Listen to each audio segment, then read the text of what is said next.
As always, I'm grateful to be here with you on this 18th day of the Omer. Hi. So I pray that our practice today will be one of bringing more life, more chiyut, life force into ourselves and to one another and all beings.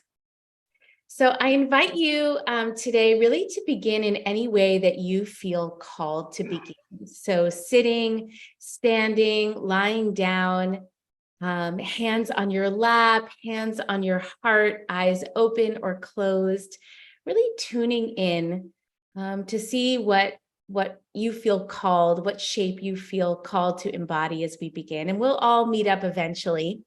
But notice what feels right in your body in this moment and let that be your beginning. Take a moment to scan your body and notice what it's calling for. And when you feel ready to land, take some cleansing breaths. Allowing the breath to do its work to create more space for you to embody this moment. Embody the shape that has chosen you. And when you feel yourself landing and you feel a wave of steadiness coming over you, lean into that steadiness and presence yourself in that shape. Notice what's supporting you. The earth holding you up. Maybe there are things on the walls in your physical space or an animal or a plant next to you. Just presence yourself in your surroundings.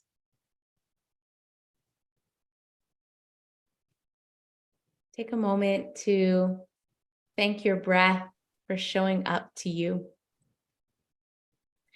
for being a river of chiyut, of life force running through you, through all of us, and in between us.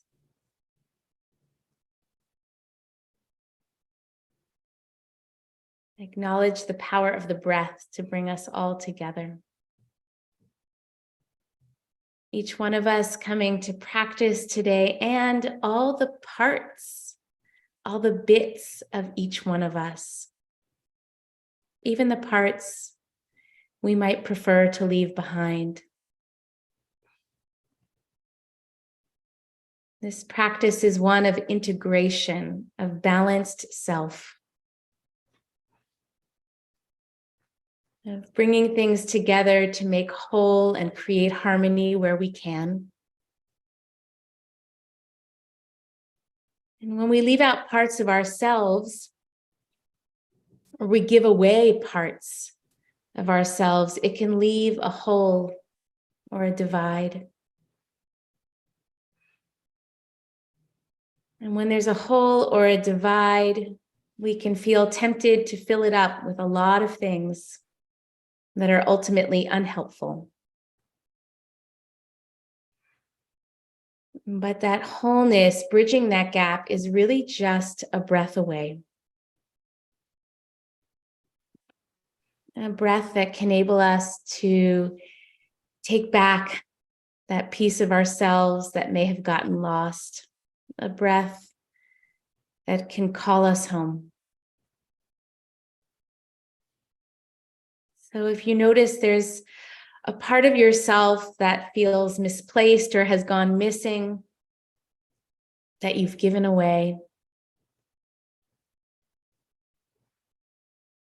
just call it home. This is a practice of remembering our wholeness. And there's no shame in losing parts of ourselves. It is our human nature.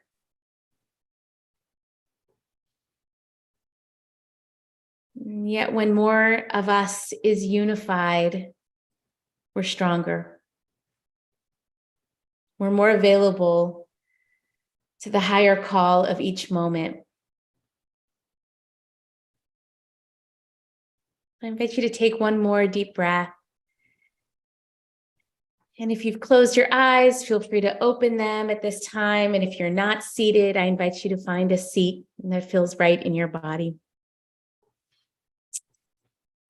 So as Rabbi Mark mentioned this week, as we're counting the Omer, we are in the midst of this week of Tiferet. And just as a review, Tiferet is that integration, that balance that we bring our attention to and that we try to cultivate between loving connection and building or setting wise limits. And there are lots of words that are often used to translate Tiferet. Of course, there's not just one meaning, which is part of what I love. There's kind of a constellation of meanings. So sometimes you'll hear people talk about Tiferet as balance or integration, harmony, truth, emet. And it's often, if you look at a spherotic chart or a chart of midot, of soul traits, you'll see that Tiferet or anava, balanced self, sits superimposed upon the heart. And in today's practice, we are invited to orient ourselves towards this midah of Tiferet through netzach, which is to say, or one way of thinking about this is, how can we persevere? How can we energetically keep marching to the beat of Tiferet? And I love this idea in the context of meditation, because after all, finding balance and harmony and integration, and even truth itself, is never a state that we can sustain. Most of us, I'll just speak personally, cannot sustain my attention for very long at all, whether I'm on the cushion actually or off the cushion. And we can imagine this even in an embodied way. You know, imagine yourself balancing on one foot, or for those who practice yoga, in tree pose. Moment to moment, there are any number of micro movements, from your muscles to your breath, to your tendons, your eye movements, which all contribute to that balance. But ultimately, we're continuously falling in and out of balance. We're constantly adjusting and readjusting ourselves in space and in life. And so too in our meditation. We're focused on our anchor, our mantra, our breath, and then we lose track. And we notice we're out of balance, and we come back. And so too off the cushion, off the chair, in our psychological and emotional lives. At one moment, I feel myself standing in the light of my own truth and fully centered in that place. And then circumstances shift, and suddenly I'm no longer standing in my truth. Or I'm feeling balanced in the way I'm relating to someone else, and then somebody says something to really annoy me, and I'm completely off balance. So we might understand netzach as that commitment to just keep coming back, to making an endless flow of micro adjustments in our pursuit of finding a moment of balanced self, of inner balance, or being right-sized, of experiencing a quality of integration or inner harmony. But I want to be clear, and it's important to remember, and I'm reminding myself, that this is not a practice of goal setting or achievement. It's really a practice of being with the truth that is arising moment to moment. The Tiferet you may experience today might be one of deep instability or feeling off balance. That might be what is true today, for now. And the soul trait of Netzach invites us to endure in our attention and awareness of Tiferet, not in achieving some particular version of it. Okay, let's practice. So find your seat once again. Your eyes can be open, closed, or anywhere in between. And just take a couple of deep breaths to center yourself here in this moment. You may place your hand over your heart again as really a gesture to this quality of Tiferet. Feel the pieces of you coming together. The loving quality of the right hand and the wise boundaries of the left. The integration of love and limits at the heart center. Truth. And as you inhale, notice if you can bring into your being that part of you that may have gone missing. Go get yourself and remember who you are.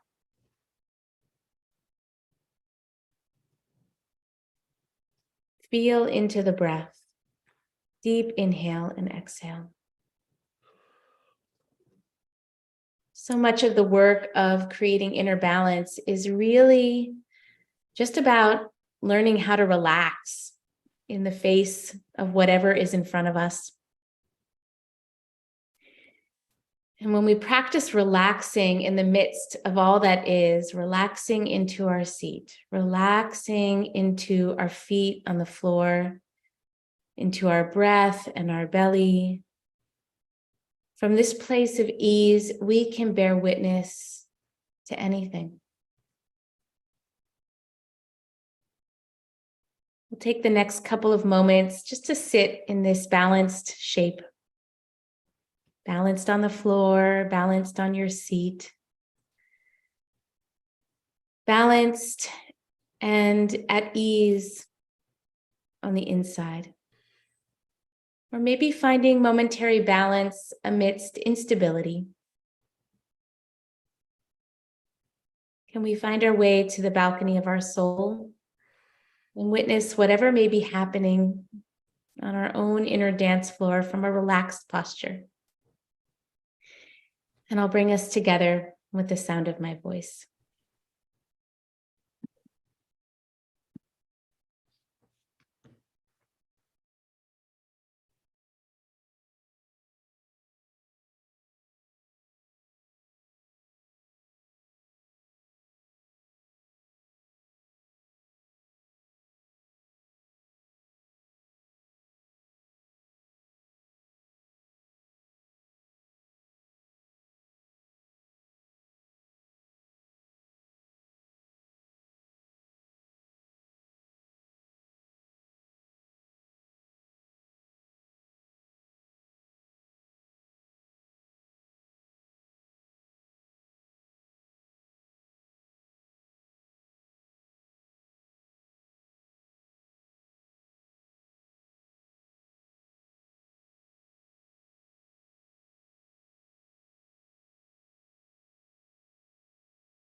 As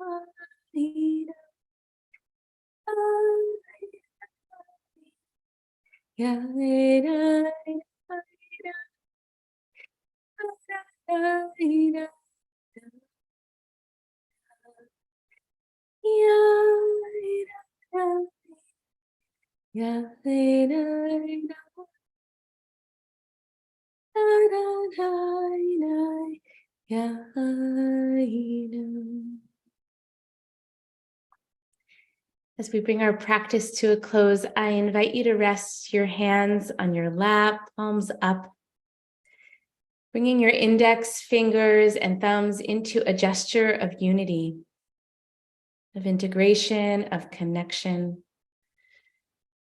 bringing together Hesed and Gevura. We embody this quality of Tiferet, a gesture of wholeness. Ein od milvado. There's no separation.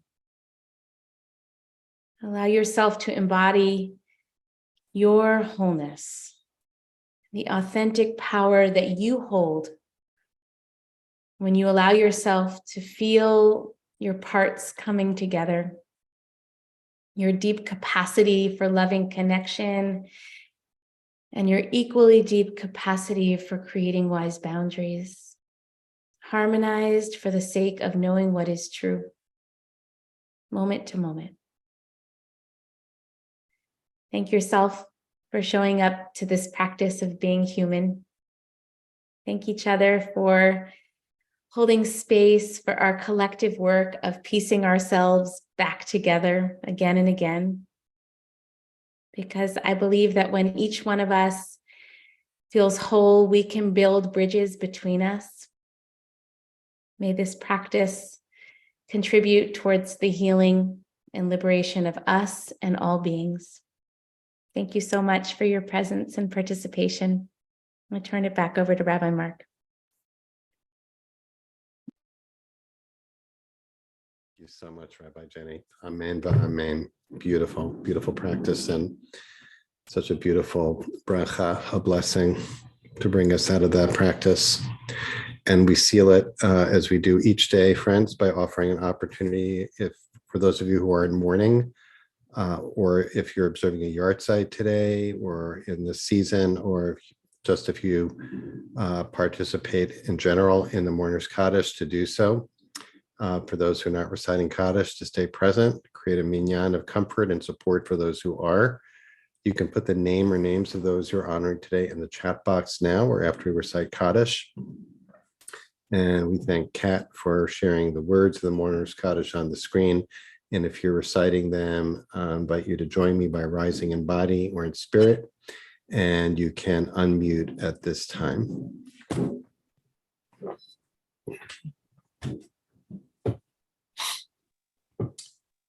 Yitgadal, Shmei Rabba, Divrach, Rabba,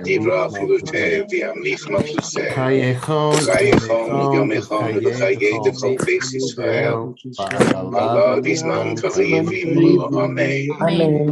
Yehi Shmei Rabba Rama, Mevarach Olamaya Maya, Yitbarach V'Yishtabach V'Yishbahar Nase, V'Yitadar V'Yitalal Shemei V'Kodesha B'Richu Lo Min Kol Birchata V'Shirata Gushbachata V'Nechemata Ta'amiram V'Yoma V'Yom Miran Amen Ba'alma, V'Yimru, Shlama Amen. Rabba Min Shemaya Shlama Chaim Rabba Aleinu Mishmaya. V'Yakol Yisrael Chaim V'Imru Aleinu Amen V'Yakol Yisrael Shalom B'Rama Amen. Shalom Biruma. V'Yakol Yisrael V'Yakol Yoshvei Shalom Tevel Aleinu V'Imru V'Yakol Amen Yisrael V'Yakol Yoshvei Tevel V'Imru Amen. Amen. Friends, thanks so much for joining us today. And if you're leaving us now, I hope you'll join us tomorrow for practice Tomorrow we will be led in practice by my IJS colleague, Rabbi Miriam Margles. Tonight and tomorrow is Yom HaZikaron, Israel's Memorial Day, and it leads into tomorrow night and Wednesday, Yom HaAtzmaut, the 75th anniversary of the establishment of the State of Israel, and will be led on Wednesday by Rabbi Mira Neshama Weil, will be joining us from Tel Aviv. So we're very much looking forward to that. On Thursday, Rabbi Rachel Tumoner of Congregation Beth Elohim in Brooklyn will lead us, and on Friday, we'll sit into Shabbat as we normally do with Rebecca Schisler of the IJS faculty. So we have a very special week of practice, and Rabbi Jenny led us off so beautifully today to set the tone. We're very grateful. Of course, thanks as always to Kat for holding our space, and thanks to Judith Rosenbaum for sponsoring our practice today in loving memory of her dad, Max Rosenbaum. It would have been his 100th birthday today. Again, Judith, thank you so much. Zichrono livracha, may his memory be a blessing always for you and in this world. If you're leaving us now, we hope we'll see you soon. And if not, you're welcome to stay on, to stay with that beautiful heart-centered Tiferet-based practice of finding your center and just using this time and space for the next 15 minutes or so. Or you can sit and be with us and share reflections on the practice, or ask Rabbi Jenny any questions about the teaching today, which was really rich and nuanced and just beautiful. And you can put that in the chat. We'll keep an eye on that in the chat box. And please, if it's a question, if you can write question before or preface it with question by writing it in all caps, that would be great. We'll try to keep an eye on that. Okay. Thank you so much, Jenny. This is, I can't tell if, I don't know if people are confused. It's not always so easy to keep up with this flow during the Omer. But I just thought you did such a beautiful job today and really enriched my understanding about the theme of the week. So basically, for those who are not familiar, each week of the Omer, the 7 weeks between Passover and Shavuot, let's say, has a spiritual theme that follows the flow in the Kabbalistic tree of life. This is week 3 of that process, and it's the Sphira of Tiferet, which means beauty, and it's the third of the 7 lower Sphirot. Lots of resources online to dive deeper if you'd like. So what you added to my sense about that today was the idea of centeredness, as like we often, I think you referred to it like at IJS, sometimes think about it as balanced self. But the idea of experiencing our capacity to find a center in ourself, and to know when we are centered and when we are not. I was kind of thinking about, like, I don't know, navigational, visuals where, like, I don't guess when pilots are landing a plane or something, like when you're trying to line up, become aligned, which is another, aligned is, I guess, another, when we know when we're in alignment, when we know we're centered, when we know we're like off center, or we've been thrown off center or out of alignment, whether physically or otherwise, that this is the spiritual energy of this week. So I just wanted to kind of throw that back to you in terms of that, because that was helpful. That was something I think that's where I have the thought, well, that shouldn't be new, but I think, well, it is. It feels new. That feels like a new way of understanding it. So what do you think about, just to play around with terminology we could use, like centeredness, alignment, balance? Yeah, I mean, I love all these words, especially because they're so embodied, and we can feel them in our bodies. We know what it is to be off balance. And I hope I was able to convey that it's just natural for that to happen constantly. Mhm. So that work of just, again, noticing, it's like the same old thing, but it doesn't seem to get old, to me anyway, of noticing and then finding my way home, finding my way back. It's just a constant dance. Yeah. And Tiferet really invites us into that, to being able to notice where we can find it, and then the moments where it feels far. And Yeah. that's okay too. Leads into this good question from Laura. As a parent, we can all relate to this one. As a parent, partner, spouse, I'll add friend, how does one maintain balance in one's practice and one's life when loved ones are unstable or in crisis? It's a good one, Rabbi. I feel very passionately about this question. And that is to focus your attention on yourself. When the people around us are out of balance and unwell, I know for myself, I'm a helper, I'm a pleaser, I'm a fixer. And the urge is to kind of to meet people and to get in there with them. But what I've learned and what I continue to learn is that when other people are unwell and I get too deep in there with them, it actually makes me very unwell. Mm-hmm. And so what I can do is take good care of myself. And I know that that can sort of sound self-serving, but I like to think about it that there's more of me available to offer others in a loving and boundaried way when I focus on myself. So that's my thought. The That's a more good you one. sense that someone else is unstable, steady thyself. Yeah. That's, I think, that's just excellent advice. I'm thinking that it's even just becoming aware of being kind of disoriented or thrown off center by somebody else being off center. Just the awareness itself is great. And then your suggestion to take that moment, say, oh, I'm not centered, I'm not grounded, I guess was another word that came up there too. Like really anchored, grounded in the center. So that's, I think, really excellent. So there's another question about something that you brought up, which I also thought was like another facet of the whole of this Tiferet energy of lost aspects of ourselves. And Lori's asking, how do we figure out or know if they're missing? How do we know they're missing? How do we figure out which parts are missing so we can pull them back into our wholeness? So that was another. So wholeness, obviously, was another word he used, right? I know pieces have gone missing, but I don't know which.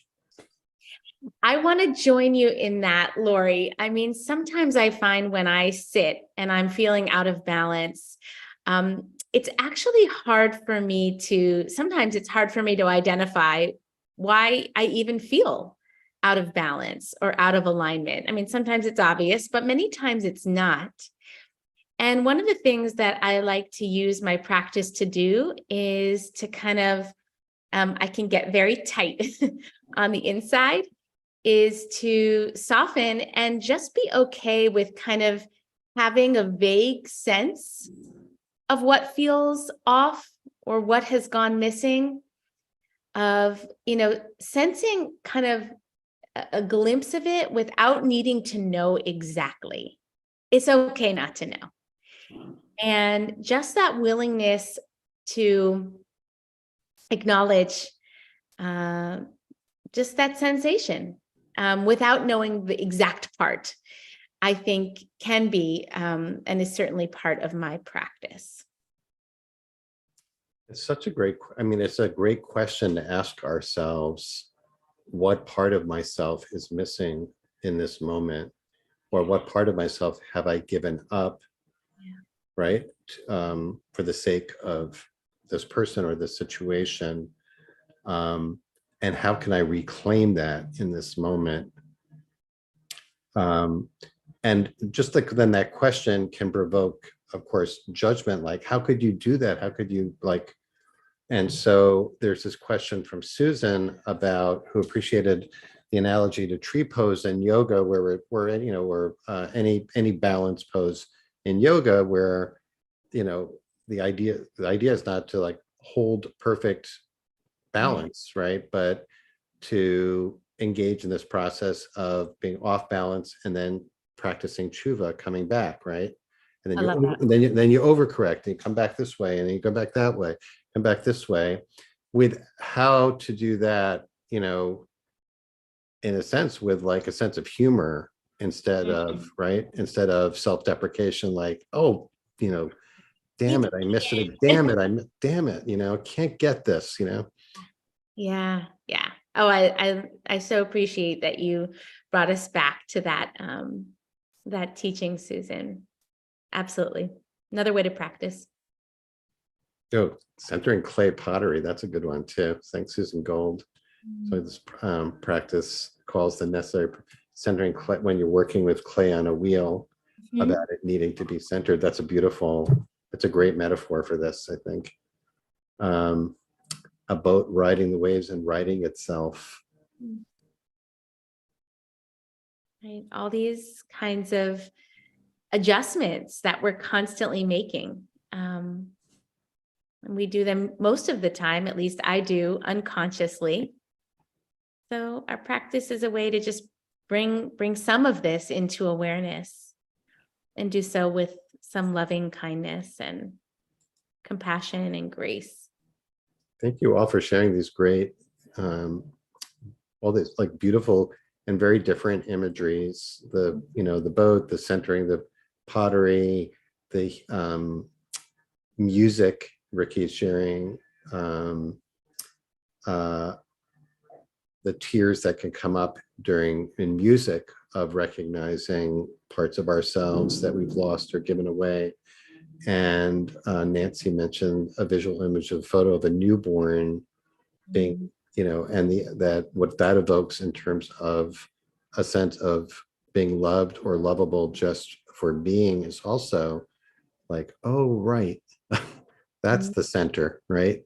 I got lost there thinking I need to earn this love, or, right? I've come back to that. So these are all just facets of this same dynamic, the spiritual dynamic. And I think that's part of it here, is that we're really understanding that as a kind of manifestation of divine. To go back to where you started, Jenny, I actually wanted to ask you about this because not everyone is familiar with this idea of chiyut, of life force. So I want to invite you actually to say, maybe say a few words about that, especially for those who, maybe feel challenged by God language, where we use a lot of, and I don't know, not euphemisms, maybe euphemisms, terminology so that people for whom the word God might be problematic or call up difficult things. But chiyut, life force, I think is a very effective one for a lot of people.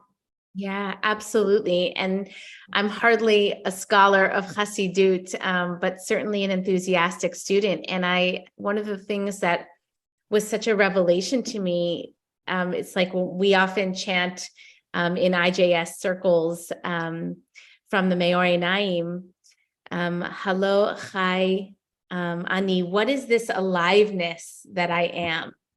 And this, I guess, aliveness might be another way to translate chiyut. And especially for people who have theological issues, join the club. I find that pathway into the divine just so helpful and so true to my own soul. It's just that aliveness. And then when I can become aware of that aliveness, that's God. Same here. So it's actually it's such a powerful thing, because at any given moment, if one is feeling distant, alienated, disconnected, you can just notice that, oh, I'm alive. What is this aliveness? Is it not the Holy One? Pretty amazing.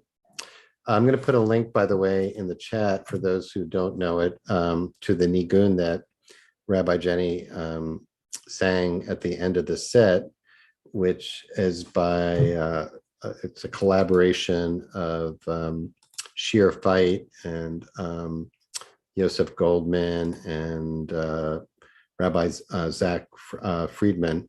And I put the YouTube link because it's a video of it being recorded with Joey Weissenberg and Deborah Sachs-Mintz and Chava Morel and I think Alana Aaron. It's like it's a little bit like we are the world except in Jewish music. Totally. It's pretty extraordinary. So highly recommended. And it's a melody for the intention for reciting the blessing for the Omer and then the blessing itself of the Omer. And it should be part of everyone's personal playlist, I think, during this period of the year. Yes, it is. So thanks for bringing that in, Jenny. All right, we're at time. I want to thank Kat as always, and thank Judith Rosenbaum for sponsoring today, and always, for your generosity with your time and the depth of your Torah and practice, Jenny. We really are also enriched by it. So thank you so much for making time. As a shul rabbi, I know that's not an easy thing to do, and really we're grateful to you for that.